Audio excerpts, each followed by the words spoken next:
Je vais t'expliquer pourquoi la plupart des gens galèrent avec les comportements de leurs chiens.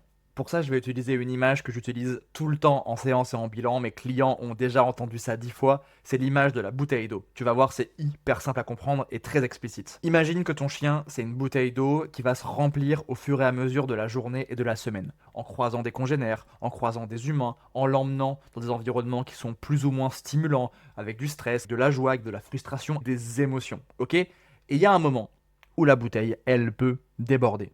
Et souvent, c'est à ce moment-là qu'il y a les accidents. C'est à ce moment-là que le chien déclenche, que le chien produit un comportement alors que, oh bah je comprends pas, pourtant il fait pas ça d'habitude.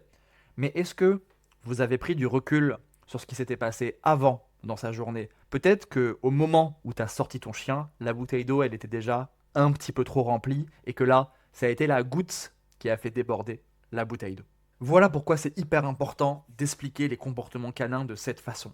Les chiens ne sont pas des robots et en fait on ne peut pas prendre leur comportement uniquement sur le moment T. Il y a des jours où le chien, sur une même situation, à la même distance, avec le même déclencheur, ne va pas réagir de la même façon que la veille ou que le lendemain ou que dans 2 semaines parce que peut-être que la bouteille d'eau n'est pas remplie au même stade. Et donc je vais vous inviter à faire deux choses. Premièrement, bosser pour augmenter la capacité de cette bouteille d'eau.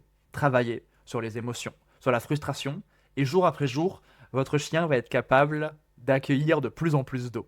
Et deuxièmement, adaptez-vous. Apprenez à prendre du recul, apprenez à lire votre chien et à savoir à quelle hauteur la bouteille d'eau est remplie. Si un jour vous sentez que votre chien est déjà au bord du débordement, peut-être que ce n'est pas le moment pour travailler. Peut-être que ce n'est pas le moment pour faire des croisements difficiles. Peut-être que c'est le moment pour faire une balade où on va vider la bouteille d'eau, parce qu'il n'y a rien, parce qu'il n'y a que des champs, que de la forêt, et que le chien peut souffler un peu. Rappelez-vous de ça et je vous promets que vous allez progresser.